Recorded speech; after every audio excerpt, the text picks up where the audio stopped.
본 방송에서 제공하는 투자 정보는 투자 판단에 대한 조언입니다. 방송에서 제공하는 주식의 가치, 가격 상승 및 하락에 대해서는 방송사에서 보장하지 않습니다. 안녕하세요. 시장을 이기는 투자 진행의 이유림입니다. 지난 10일 미국 금융당국이 실리콘밸리의 폐쇄를 결정하면서 이 주말 동안 월요일 증시가 어떻게 흘러갈지 긴장하셨던 투자자분들 많으셨을 것 같습니다. 하지만 CPI, 3월 미국 기준금리 발표 등 다가오는 주요 지수들까지 함께 확인해 보셔야 될 것 같은데요. 국내 증시 역시 한동안 다소 높은 변동성을 보일 것으로 예상되는 만큼 저희 노란톡방 들어오셔서 함께 또 대응 전략 세워보시면 좋으실 것 같습니다. 저희 시장을 이기는 투자 노란톡방은요. 개장부터 마감까지 김광진 전문가님과 함께 시장의 주요 이슈와 핫한 업종들 그리고 대응 전략까지도 함께 얘기 나눠보고 있으니까요. 참여 원하시는 분들, 아직 참여 못하신 분들은 지금 바로 노란톡방 들어오셔서 내일장에서 필승하실 수 있는 다양한 투자 전략들 받아보시면 좋으실 것 같습니다.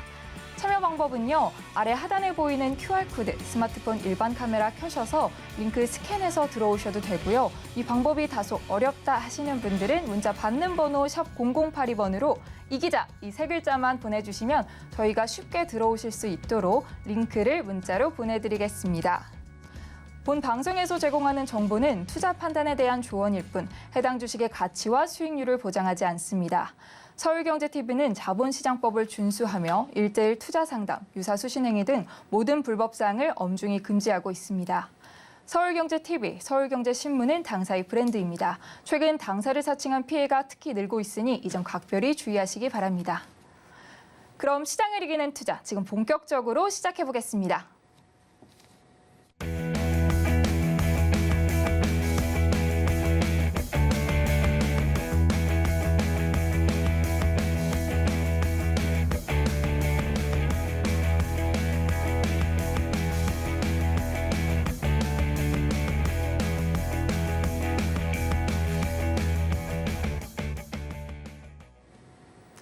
네, 오늘도 여러분들께 시장을 이기는 필승법을 전해주실 김광진 전문가님 오셨습니다. 전문가님 안녕하세요. 네, 안녕하세요.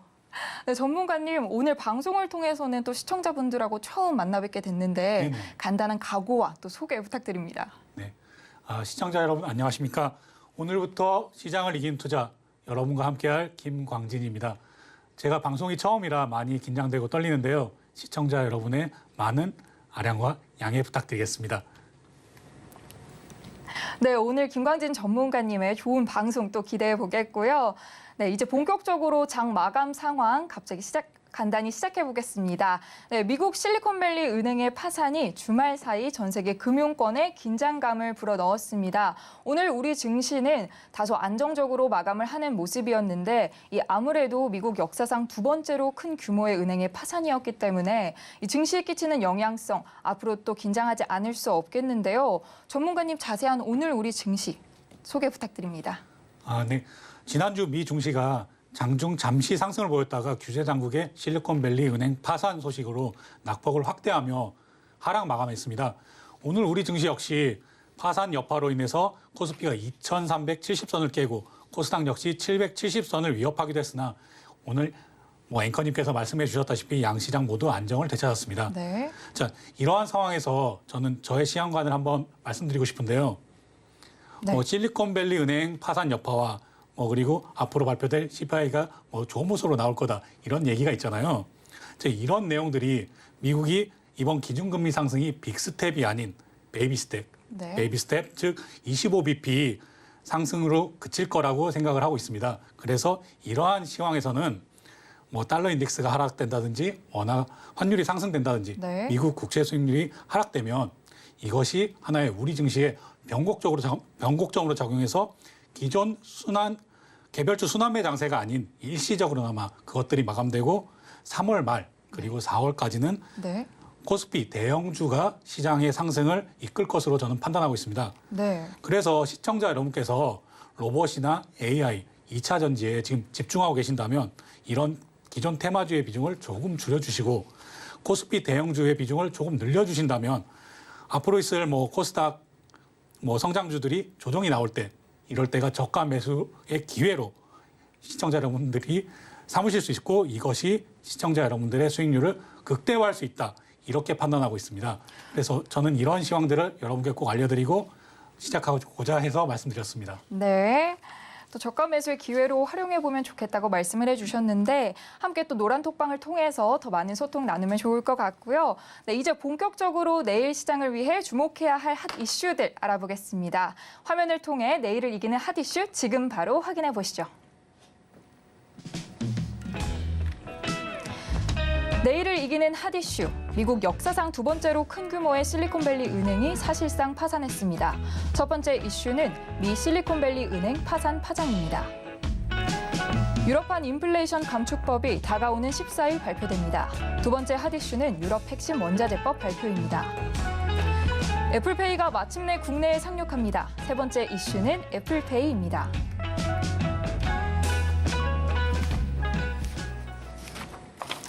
네, 오늘 이슈들 정말 핫한데요. 가장 먼저 실리콘밸리 은행 파산 파장에 대해서 얘기를 안 하고 넘어갈 수가 없을 것 같습니다. 네네. 이 미국의 16대 은행인 실리콘밸리 은행이 사실상 파산을 했다 하면서 이 파장들에 대한 이야기가 많이 오고 가고 있는 모습인데요. 물론 미국 정부 적극적으로 발빠른 대응을 하는 모습 오늘 보여줬지만요. 또 시청자분들은 걱정이 되실 것 같아요. 네, 그렇습니다. 어떻게 보고 계신가요?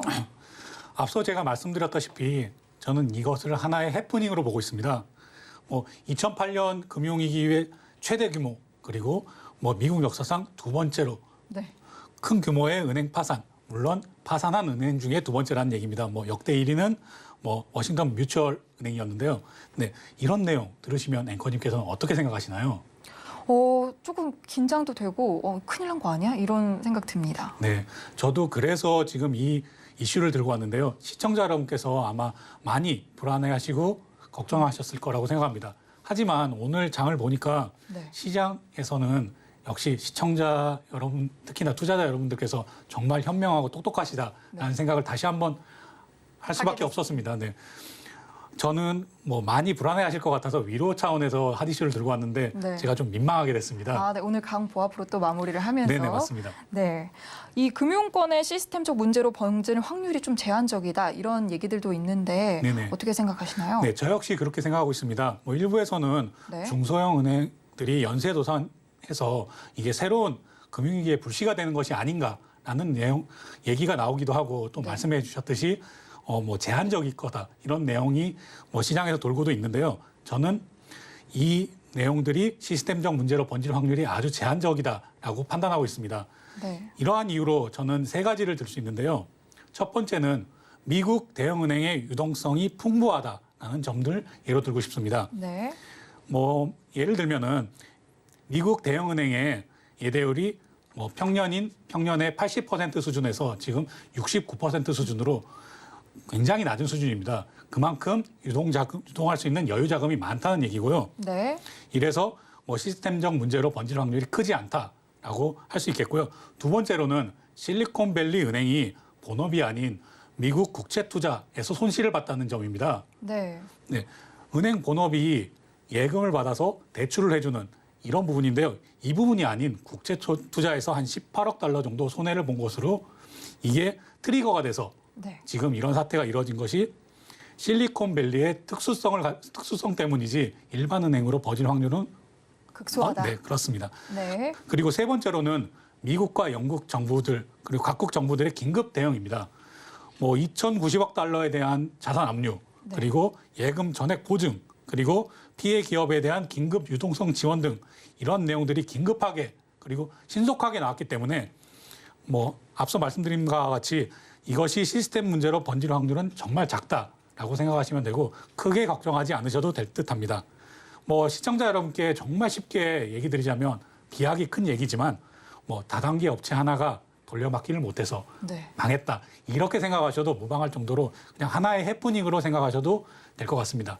다만 중소형 은행 중에서는 이런 은행들이 미국에는 몇몇 존재하기 때문에 이런 사태가 이번으로 국한될 거다라고 생각하지 마시고 이게 또 다시 일어난다 하면 그때는 이렇게 대응해야지 하는 점을 저와 같이 얘기해 보시고 노란 톡방에서도 같이 얘기해 보시면 도움이 많이 될 것 같습니다.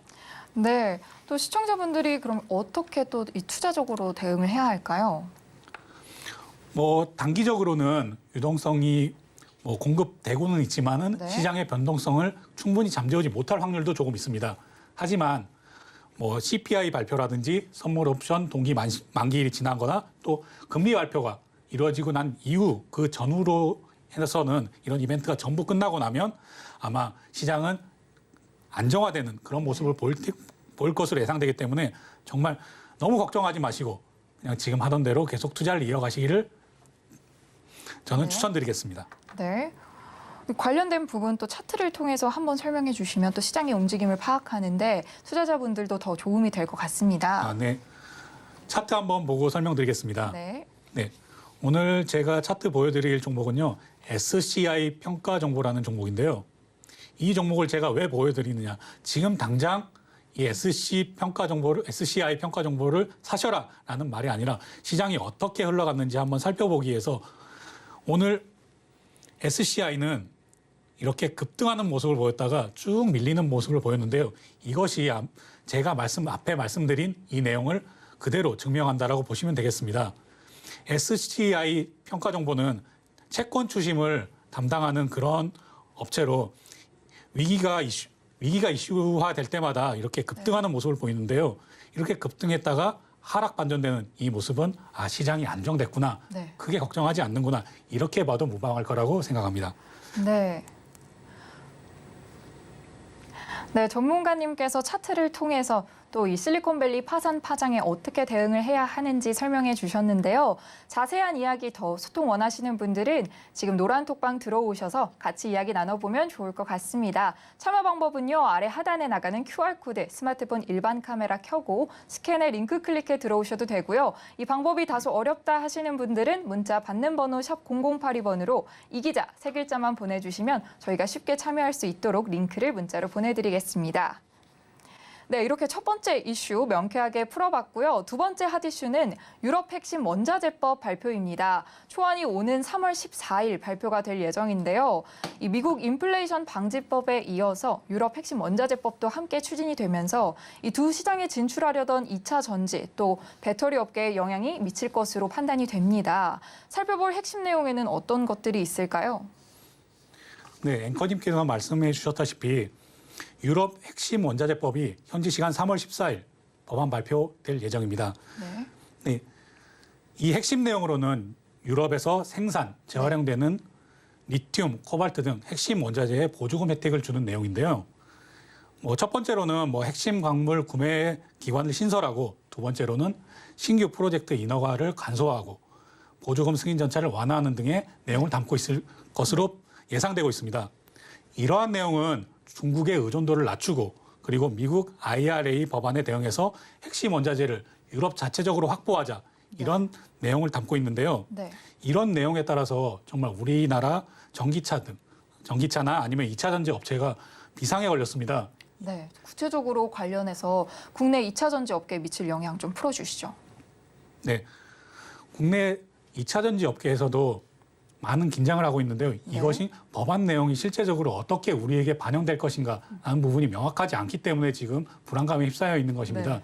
또한 앞서 말씀드렸다시피 핵심 광물에 대해서 유럽의 생산 재활용되는 비중을 높여라 이런 내용을 발표하기 때문에 우리 기업들이 유럽 또 미국에서는 미국 IRA 법 때문에 미국에도 진출해야 되고 이런 부분들이 비용의 증가로 이어질 수 있기 때문에 이런 투자하는 부분에 대해서도 어느 정도를 투자하고 어느 정도를 조심해야 하는지. 네, 그렇습니다. 네, 그런 부분에 대해서 셈법이 복잡해질 거라고 생각합니다. 다만 여러 2차 전지 업체가 분야 중에서 폐배터리 업체는 큰 수혜를 얻을 것으로 예상하고 있습니다. 네. 네, 유럽 생산 원자재 수량 자체가 제한적이기 때문에 중국에서 많은 수입을 해왔었는데요. 네, 이러한 원자재 수량의 제한으로 전기차 등에 있는 배터리들을 재활용하는 것들을 의무화하는 방안을 법안에 포함시킬 것이 유력하게 보이고 있습니다. 네. 이래서 폐배터리 재활용 업체들은 큰 수혜를 입을 것으로 지금 시장에서도 전망하고 있고 저도 그렇게 생각하고 있습니다. 관련해서 또 정부에서 이뤄지는 조치나 대응은 없을까요? 네. 대응 조치로 우리 정부에서도 지난 2월 27일 산업자원부가 핵심 광물 확보 전략을 발표했습니다. 이것은 미국의 IRA나 유럽의 핵심 원자재법과 거의 동일한 내용으로서요. 첫 번째로 자원 협력을 강화하고 두 번째로 국내외 자원 개발을 활성화하고 세 번째 자원 재활용을 활성화하고 네 번째 핵심 광물의 비축을 확대하는 그런 내용을 담고 있습니다. 네. 네, 크게 봐서는 유럽 핵심 원자재법과 미국 IRA 인플레이션 감축법에 큰 차이를 보이지 않는데요. 네, 이것은 우리나라 자체에서도 국내 핵심 광물 자원을 확보하기 위한 내용으로 뭐 외국에서 장기 공급 계약을 체결한다든지 아니면 광산 개발을 지원한다든지 아니면 2차 전지 업체가 핵심 광물을 쉽게 취득할 수 있는 그런 방안을 찾아주는 내용을 담고 있습니다. 여기서 네. 가장 중점적으로 정부가 생각하는 내용은 중국에 편중돼 있는 수입 의존도를 조금 낮추자라는 내용들이 같이 포함되어 있는 것으로 판단하고 있습니다. 네. 현재 수입 의존도가 어느 정도에 달하나요? 예를 들면은 2022년 작년을 기준으로 수산화 리튬의 90%가량을 중국에서 수입을 하고 있거든요. 네. 이런 높은 수입 의존도를 조금 낮출 필요가 있다라고 정부에서 판단하고 있기 때문에 이런 내용을 발표한 것입니다. 시청자 여러분께서도 지난 요소수 사태 잘 기억하고 계실 겁니다. 요소수 사태, 정말 별거 아닌 것 같은 요소수 하나 때문에 나라 전체가 난리 났던 기억, 여러분 그런 사태가 반복되지 않기 위해서 정부에서 이런 준비를 하고 있는 것이니 투자자 여러분께서는 이런 부분도 세심하게 살펴보시기를 바랍니다. 국내 관련주 흐름 한번 설명해 주시죠. 네. 유럽 핵심 원자재법 발표 관련주로는 에코프로비엠, 금양, 포스코엠텍, 강원에너지, 성일하이텍, 세비캠 등이 있는데요. 우선 에코프로비엠부터 살펴보겠습니다. 네.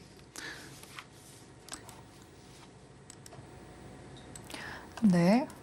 네, 지금 에코프로비엠 지금 너무 큰 상승을 보여주었는데요. 시청자 여러분, 들고 계신 시청자 여러분은 정말 크게 만족하시겠지만 네. 지금 신규 지짐을 하고 싶으시다.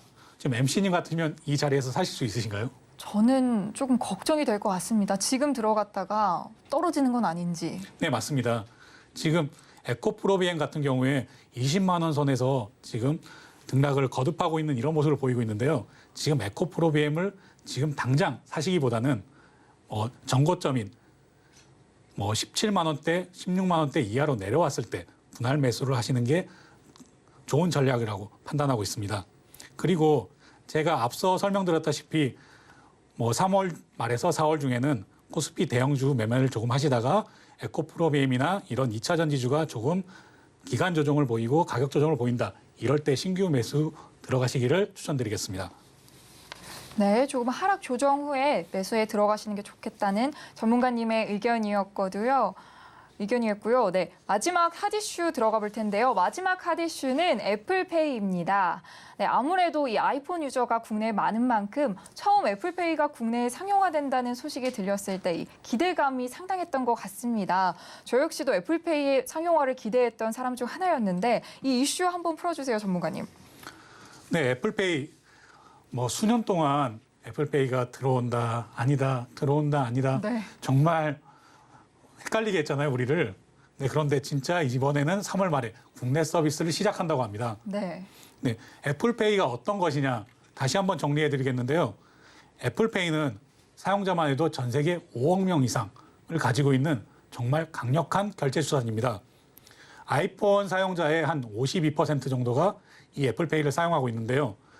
지난 2021년 연간 결제액을 기준으로 했을 때 한 6.3조 달러 정도의 결제액을 보이고 있는 애플페이는요. 시청자 여러분들이 아마 다들 가지고 계실 만한 비자카드, 네. 비자카드에 이어서 전 세계 2위 결제 수단입니다. 비자카드가 한 10억 달러 정도고 애플페이가 한 6.3조 달러, 10조 달러, 6.3조 달러 정도를 보이고 있는데요.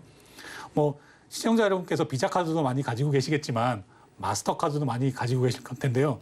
마스터카드가 애플페이보다 아랫 단계인 한 4위 정도를 기록하고 있거든요. 네네. 네, 이러면 애플페이가 얼마나 큰 규모의 시장을 갖고 있는 그런 결제 수단인가를 쉽게 판단할 수 있을 거라고 생각합니다. 전 세계적으로 어디서 상용화가 되고 있나요?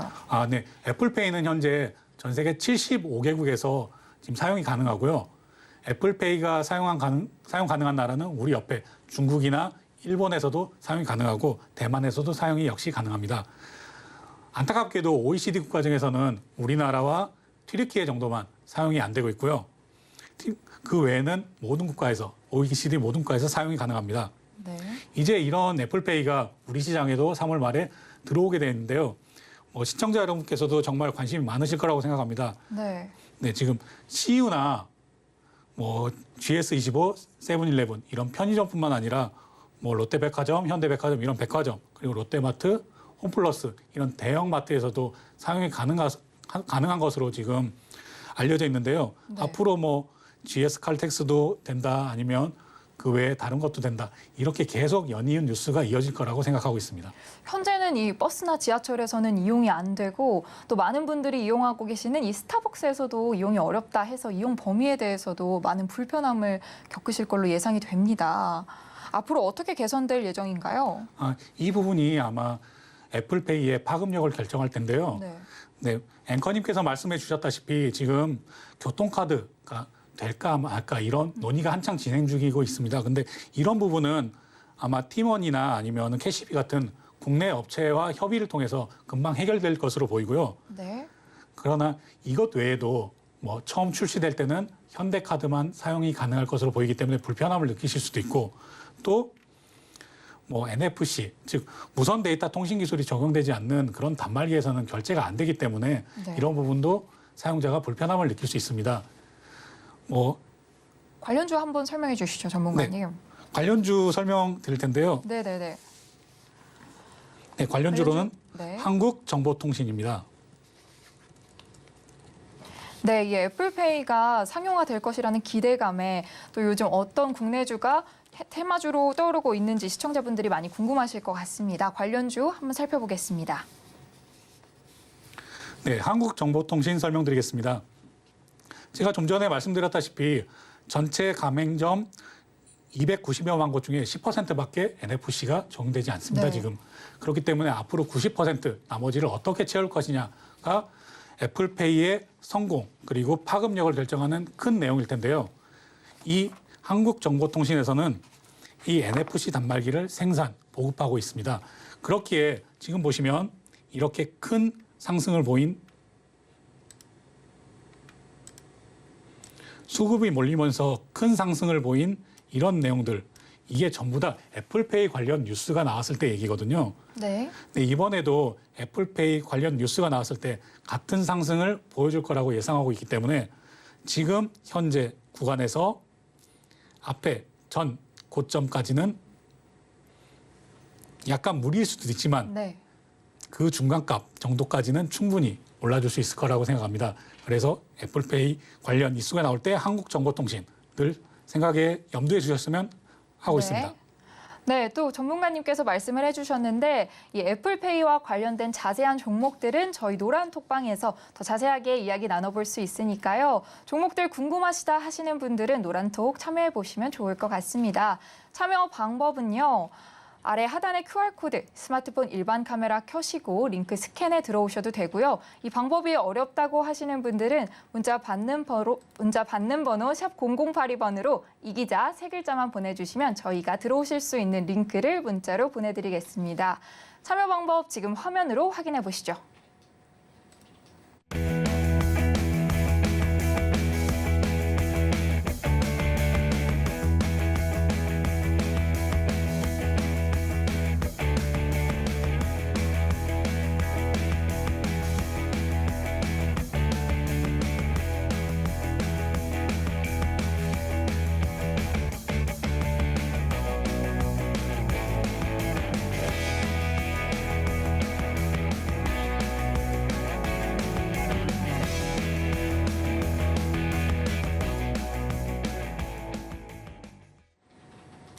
네, 전문가님과 함께 시장을 이기는 핫 업종들 살펴봤습니다. 이 핫한 업종 속에는 또 핫한 이슈들이 있기 마련이죠. 핫한 업종들이 있기 마련이죠. 죄송합니다. 시장을 이기는 투자, 잠시 후 이어가 보겠습니다. 저희는 잠시 후에 돌아오겠습니다.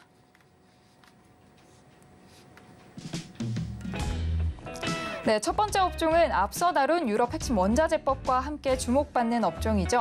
폐배터리입니다.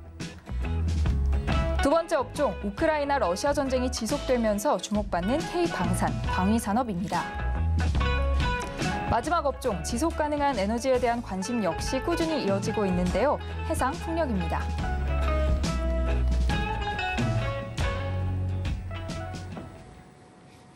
네, 오늘 업종들 벌써부터 기대가 되는데요. 먼저 첫 번째 업종, 폐배터리 꼽아주셨습니다. 조금 전에 꼽아주셨던 핫 이슈에서 이 유럽 핵심 원자재법과 관련해서 수혜를 얻을 수 있다고 말씀해 주셨는데 요즘 폐배터리 업종이 계속해서 주목을 받는 이유에는 어떤 게 있을까요?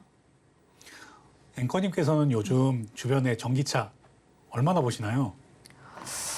앞으로의 전망이요? 아닙니다. 현재의 모습이나 앞으로의 전망 어떤 거나 상관없을 것 같습니다. 저는 크게 늘어날 거라고 생각합니다. 네, 그렇죠. 전기차가 늘어나면 폐배터리도 많이 생긴다.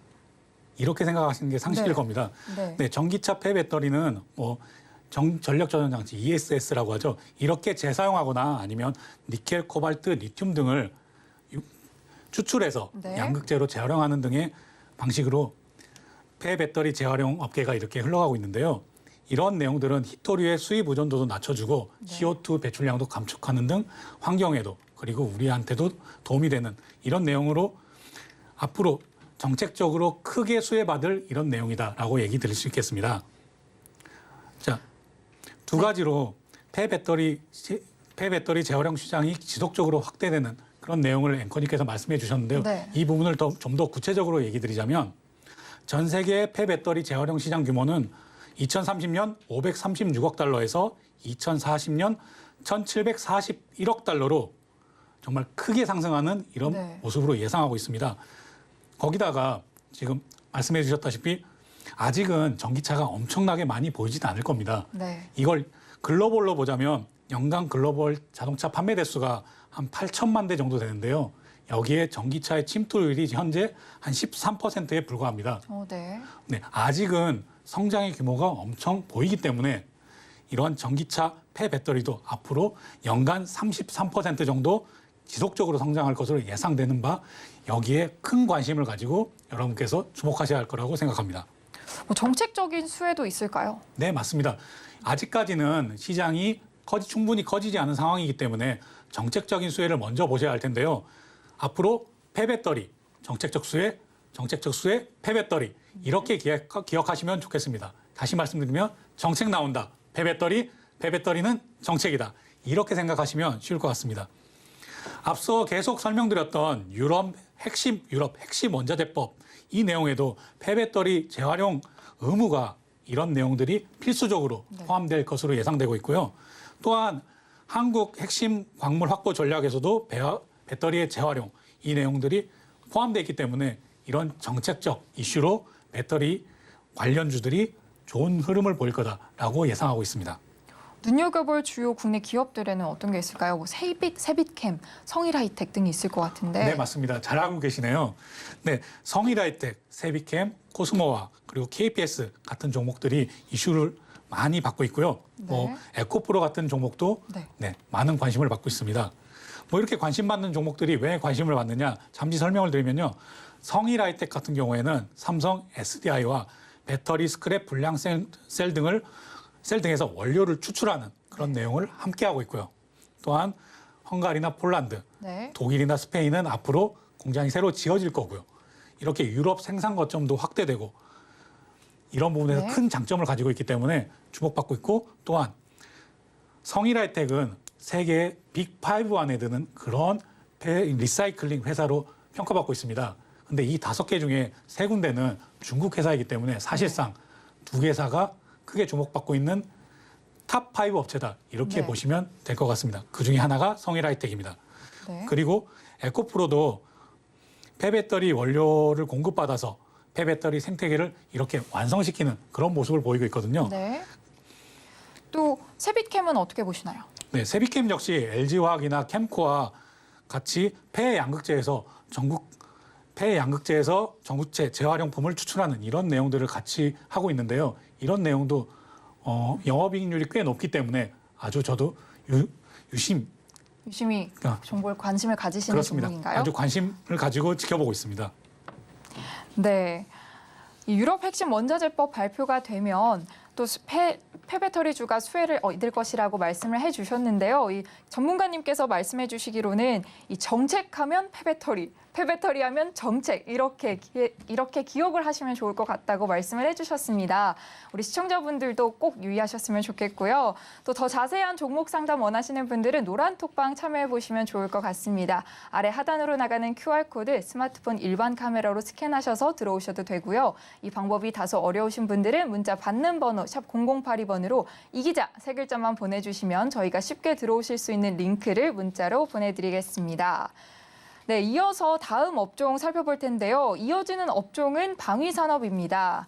네, 2022년 2월 24일 발발한 우크라이나 전쟁이 지금 1년 이상 지속이 되고 있습니다. 이 우크라이나 나토의 무기 지원 요청에 계속해서 K방산이 주목받고 있는 모습인데요. 분석 부탁드리겠습니다, 전문가님. 네, 2022년 2월 4일 발발한 우크라이나 전쟁이 지금 1년 넘게 지속되고 있는데요.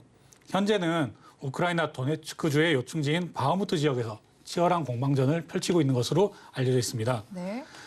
근데 1년 이상 이렇게 장기화된 전쟁으로 지금 전쟁 물자 부족이 아주 심각한 상황이라고 나오고 있는데요. 네, 이런 상황에서 우크라이나나 나토가 우리에게 무기 지원 요청을 하는 모습도 심심치 않게 나타나고 있습니다. 네, 이런 요청에도 우리 정부는 아직까지는 인도적 지원만 가능하다는 답변을 내보이고 있는데요. 네, 이것은 러시아의 외교적 관계를 고려해서 나오는 발언이라고 생각을 합니다. 네. 하지만 이러한 요청 거부가 언제까지 이어질지 이거는 두고 봐야 할 문제인 것 같고요. 이런 내용에 따라서 만약 우리나라가 우크라이나나 아니면은 우크라이나 주변국에 무기를 수출하게 되면 당연히 어느 부분이 당연히 방위산업이 뜨겠죠. 그렇죠. 그래서 여러분께 핫 업종으로 여러분께서 지켜보셔야 할 업종으로 방위산업을 들고 왔습니다. 네. 또 이 지난해 한국 무기 수출액이 173억 달러 중 한국 무기 수출액 중에 173억 달러 중 124억 달러가 이 폴란드 수출을 통해서 이루어졌다고 하는데요. 네네. 국제적으로는 어떤 이슈가 있을까요? 폴란드가 우리 K방산 무기들을 수출해간 이유가 당연히 러시아와 우크라이나의 전쟁 때문입니다. 여기서 기존에 폴란드가 갖고 있던 무기를 러시아와 싸우고 있는 우크라이나에 공여를 해주고 이 비어있는 이 곳간을 우리 K방산으로 채운 것이죠. 네. 저는 앞으로 뭐 루마니아가 됐건 아니면 그리스가 됐건 아니면 몰도바가 됐건 이런 주변국들이 우크라이나의 주변국들이 폴란드와 같은 그런 모습을 보일 거다라고 예상을 하고 있기 때문에 이 방산업계의 시청자 여러분께서 주목하시고 관심을 가지길 바라는 마음에서 이렇게 준비했습니다. 그리고 우리 정부가 지난해 한국산 부품이 들어가는 크라프 자주 곡사포를 폴란드가 생산해서 우크라이나에 수출한 것에 우리나라 부품이 들어가 있으니까요. 네. 이거에 대해서 동의하고 승인을 했다는 이런 내용이 로이터 통신을 통해서 나왔는데요. 저는 앞으로의 수출 방식도 아마 이것과 유사할 것이다라고 생각을 하고 있습니다. 그래서 뭐 120mm나 105mm 전차포탄 그리고 150mm, 155mm 곡사포탄 이런 것들이 주요 수출품으로 자리 잡지 않을까라는 생각을 하고 있어서 여러분께 관련주들도 한번 추천해드리고 싶습니다. 네, 관련주 한번 차트 통해서 자세한 설명 부탁드릴게요. 관련주는 어떤 것들이 있을까요? 네, 관련주로는 한화스페이스, 풍산, 현대로템 그리고 LIG 넥스원 등이 있을 텐데요. 네, 그중 전문가님이 눈여겨보시는 종목은 어떤 종목인가요? 네, 제가 눈여겨보는 종목은 풍산입니다. 네. 네, 풍산 차트를 통해서 한번 확인해 보도록 하겠습니다. 네, 저희 풍산 차트를 제가 잠깐 띄워놨는데요. 풍산 차트 전에 한화 에어로스페이스 차트 잠깐 보시고 넘어가겠습니다.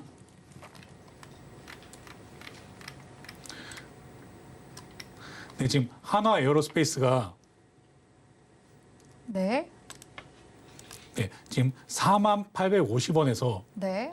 지금 98,500원까지 찍고 지금 아주 약간 이건 뭐 조정이라고 볼 수도 없겠죠. 네. 아주 약간 조정을 보이는 모습을 보였는데요. 근데 시청자 여러분께서도 앞으로 저와 계속 함께 하신다면 이런 시세 분출을 보여줬던 이 구간을 저희는 알파 구간이라고 표현하고 있습니다. 네, A자 모양과 같죠. 이런 알파 구간을 통해서 지속적으로 기간 조정을 보이다가 지금 시세 분출을 보이고 있는데요. 네, 이러한 모습이 다른 종목에서도 보일 수 있다라고 하기 때문에 저희가 풍산을 소개시켜 드리려고 합니다. 네. 비슷한 차트의 모습, 네.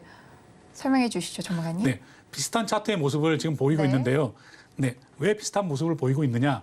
한화 에어로스페이스도 한화 에어로스페이스 자회사인 하나테크원으로 통해서 포탄을 생산하고 있고요. 풍산도 역시 포탄을 생산하는 기업입니다. 네. 하지만 지금 이 모습이 여기 보이는 이격과 좀 이격이 벌어져 있죠. 네. 이렇기 때문에 풍산도 아직 올라갈 룸이 많이 보인다. 이렇게 네. 해서 지금은 한화 에어로스페이스보다는 풍산에 좀 더 투자가 적합하다라고 생각을 해서 풍산 들고 왔습니다. 네, 전문가님이 말씀해 주신 대로 방위 산업에 주목을 해보시면 좋을 것 같습니다. 더 자세한 차트 전략법은 전문가님의 노란톡방에서 함께 확인해 보실 수 있으니까요. 노란톡방 참여 원하시는 분들은 아래 자막으로 나가는 QR코드 스마트폰 일반 카메라로 스캔해 들어오시거나 문자 받는 번호 샵 0082번으로 이기자 세 글자 보내주시면 저희가 참여하실 수 있도록 링크를 문자로 보내드리겠습니다. 네, 그럼 이제 마지막 세 번째 업종, 재생에너지, 해상풍력입니다. 오늘 이 기존의 주목을 받았던 육상에너지가 아닌 해상에너지를 꼽아주셨습니다. 어떤 전망으로 보셨을까요? 네, 뭐 재생에너지 하면 뭐 크게는 태양광이라든지 아니면 네. 풍력 이렇게 많이 보실 텐데요. 제가 태양광보다는 풍력보다는 풍력 중에서 지상풍력보다는 해상풍력을 특별히 가지고 나온 이유는요. 네. 네. 어떤 이유가 있었을까요? 네, 해상풍력의 시장 확대 규모, 이 내용과 해상풍력의 경쟁력, 이 네. 지상풍력보다 뛰어나다라는 점들을 설명드리고 싶어서 가지고 왔습니다.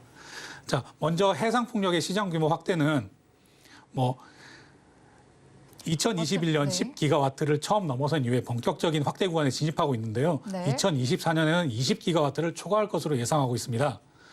자, 2023년 특히나 올해 같은 경우에는 신규 설치 규모가 전년 대비 12% 정도 상승한 18기가와트로 예상되나 제가 판단하기에는 네. 2021년 기후변화로 줄어든 북해 풍량으로 인해서 투자가 줄었던 것들을 만회하기 위해서 12%보다는 좀 더 투자가 늘어날 것이다. 이렇게 네. 판단을 하고 있거든요. 네. 이래서 해상풍력에 주목하셨으면 하는 생각을 가지고 있습니다.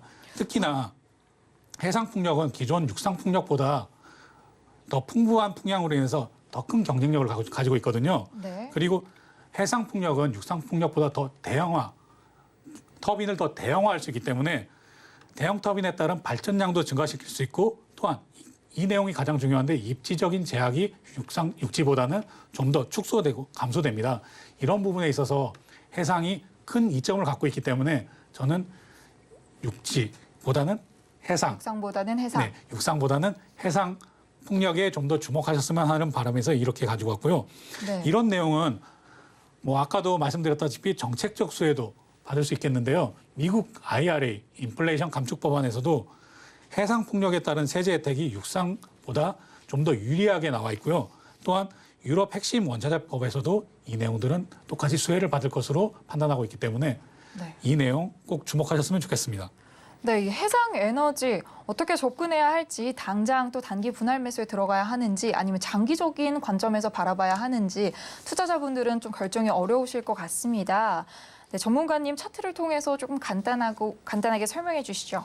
네, 저는 지금 CS 베어링부터 살펴보도록 지금 화면을 켰는데요. 네.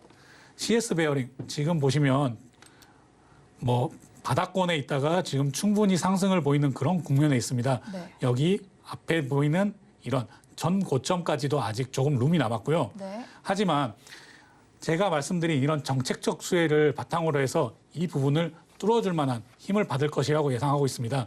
네, 앞에 보이시면 충분한 거래량을 지금은 실어주지 못하고 있는데요. 이런 정책적 수혜의 내용이 뉴스화되고 그리고 해상풍력 시장 규모가 확대되는 내용이 계속 지속적으로 나온다면 이런 부분에서도 충분한 거래량을 실어주면서 앞에 전고점을 넘고 지금 2021년 보여줬던 그런 모습을 다시 보여주지 않을 거라 다시 보여줄 거라고 생각하고 있습니다.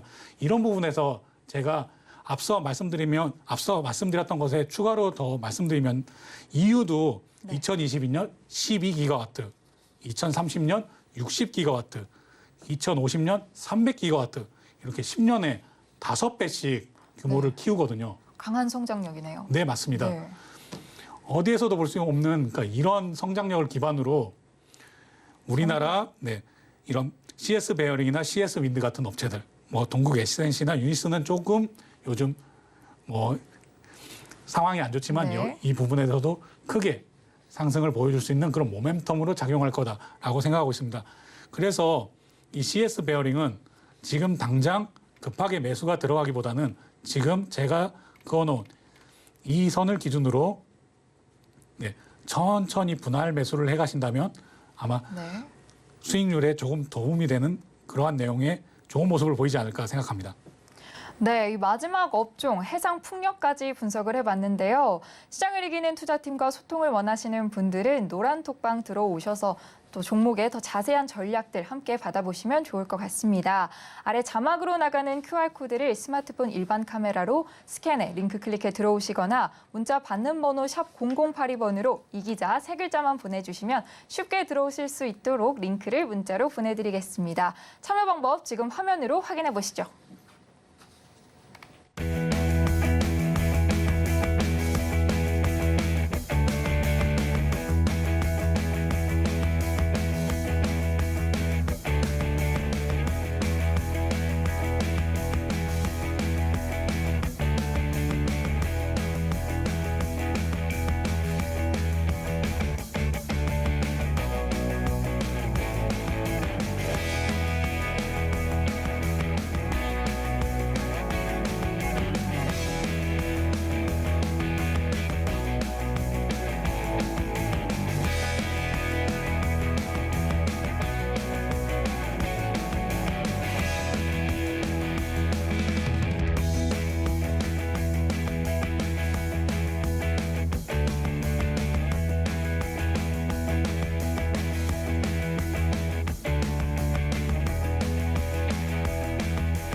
네, 세력들의 움직임을 파악하기 위해선 차트를 볼 줄 알아야겠죠. 차트 분석법을 배워보는 오늘의 필승 종목 시간입니다. 화면을 통해 확인해 보시죠.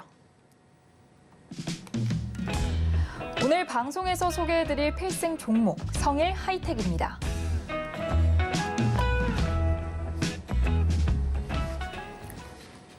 네, 김광진 전문가님께서 시장을 이기는 필승 종목으로 이 성일 하이텍을 주목해 주셨는데요.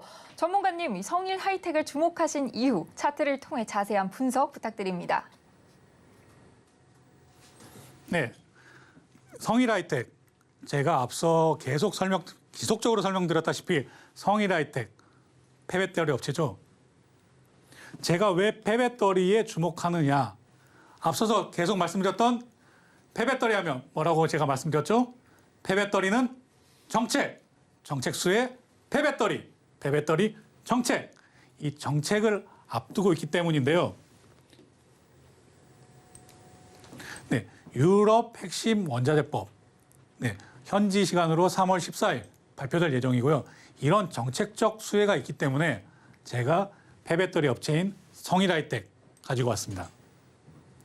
자, 이런 폐배터리 업체 같은 경우에는 규제 자체가 호재가 될 수 있기 때문에 이런 리사이클 전문 업체들 주목해야 된다. 특히 폐배터리 업체 주목해야 된다라고 여러분께 말씀드릴 수 있겠고요. 특히나 이 폐배터리 업체 중에서도 뭐 세비캠이나 다른 종목들이 있는데 물론 세비캠 추천도 나왔고 저도 좋아하는 종목이고 마찬가지이기 때문에 들고 온 것도 있습니다. 네, 성일 하이텍 왜 주목하느냐? 네, 글로벌 경쟁력을 확보하고 있기 때문입니다. 네, 현재 폐배터리 리사이클링 업체 중에서 글로벌 경쟁력을 확보하고 있는 업체는 현재 5개 정도인데요. 이것도 말씀드렸다시피 3군데는 중국 업체이고 그리고 나머지 2군데 중에 한 군데가 바로 성일 하이텍입니다. 그리고 이 성일 하이텍은 그만큼 글로벌로도 경쟁력을 가지고 있는 업체다. 이렇기 때문에 제가 성일 하이텍 오늘 들고 왔습니다. 네, 성일 하이텍 지금 쭉 급등을 보인 이 모습을 보일 수 있겠는데요. 저희가 지금 앞으로 시청자 여러분과 함께할 때 설명드릴 주요 선들입니다. 저희는 이 기법을 라곤 기법이라고 표현을 하고 있고요. 이 라곤 기법에서 이 부분을 언더라인, 이 부분을 바텀라인, 이 부분을 탑라인으로 표현하고 있습니다. 지금 성일 하이텍은 2022년 8월, 9월에 이렇게 좋은 모습을 보여주고 있었는데요. 저희는 앞으로 이 구간을 끊어서 알파라인이라고 표현을 하고 지금 그 이후에 쭉 조정을 받는 이런 모습을 브라보 라인이라고 표현을 할 것이고요. 그리고 여기 이 바텀 라인을 깨고 올라가는, 뚫고 올라가는 이 부분을 찰리 구간이라고 표현할 겁니다. 그리고 앞으로 이걸 넘어서는 이 부분은 델타 라인이라고 표현을 할 것인데요. 자,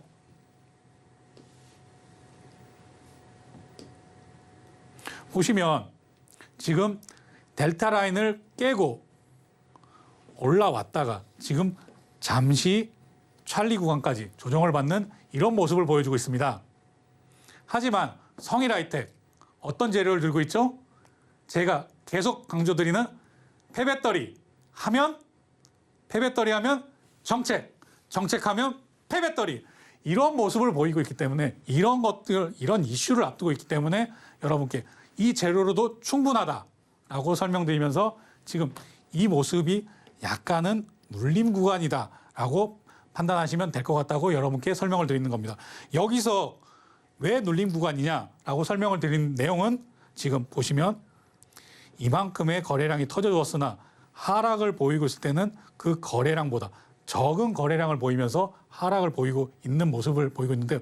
이런 부분이 시세 분출의 전초 증세다라고 보시면 될 것 같습니다. 그래서 이 정고점을 뚫어준 이 부분을 다시 한번 뚫어준다고 한다면 이 성일 하이텍 어디까지 갈 수 있을까요? 솔직히 저도 모를 정도로 큰 상승의 모습을 보여줄 거라고 예상을 하고 있고요. 이러한 모습이 시청자 여러분께서 지금 매수 포인트로 잡아야 될 것이 저는 지금 이 시점이라고 생각합니다. 지금 현재 그 시점에 달가 있는데요. 물론 여기까지 하락을 보일 수도 있습니다. 이 바텀 라인까지 하락을 보일 수도 있지만 그때까지도 기다렸다 사는 것도 하나의 방법이지만 지금 내일 바로 이슈가 있기 때문에 이 부분에 내려오기를 기다리는 것보다는 내일 바로 매수를 해서 이 정책에 따른 모습이 어떻게 보이는가라고 판단해서 대응하시는 게 훨씬 더 나은 전략이라고 생각이 됩니다. 그래서 지금 내일 바로 매수를 하신 다음에 이 바텀 라인을 깨고 내려온다라고 한다면 바로 손절을 하셔야겠지만 여기 탑 라인을 공략하려고 계속 지속적으로 보고 있다. 이렇게 한다면 꾸준히 지켜보셔야 될 사항이라고 생각이 됩니다. 자, 여기 탑 라인을 만약에 뚫고 넘어간다라고 했을 때는 이 탑 라인을 이만큼 넘어왔을 때 여기를 우리는 또 하나의 맥점으로 보고 있는데요. 여기를 탑건이라고 표현하고 있습니다. 네, 이런 탑건까지 만약에 같이 해서 큰 수익을 볼 여러분 저와 계속 함께 해주시죠. 네, 김광진 전문가님의 차트 분석법으로 함께 공부한 이 성일 하이텍 더 자세한 전략은요 저희 노란톡에서 확인해 보실 수 있으니까요. 그리고 아직 공개되지 않은 시크릿 종목명들 또한 노란톡방에서 함께 확인해 보실 수 있으니까요. 참여해 보시면 좋으실 것 같습니다. 노란톡방 참여 방법은요 아래 보이시는 QR코드 스마트폰 일반 카메라로 스캔에 링크 클릭해 들어오셔도 되고요. 이 방법이 어렵다 하시는 분들은 문자 받는 번호 샵 0082번으로 이기자 이 세 글자만 보내주시면 쉽게 들어오실 수 있도록 링크를 문자로 보내드리겠습니다. 네, 아쉽게도 저희 방송 오늘 마칠 시간이 다 됐습니다. 하지만 시장을 이기는 투자 노란톡방은 24시간 열려 있다는 점 꼭 기억하시고 많은 참여 부탁드릴게요. 본 방송에서 제공하는 정보는 투자 판단에 대한 조언일 뿐 해당 주식의 가치와 수익률을 보장하지 않습니다. 서울경제TV는 자본시장법을 준수하며 1:1 투자 상담, 유사 수신행위 등 모든 불법 사항을 엄중히 금지하고 있습니다. 서울경제TV, 서울경제신문은 당사의 브랜드입니다. 최근 당사를 사칭한 피해가 늘고 있으니 이 점 각별히 주의하시기 바랍니다. 그럼 저희는 내일 다시 돌아오겠습니다. 시청해주신 여러분 진심으로 감사합니다.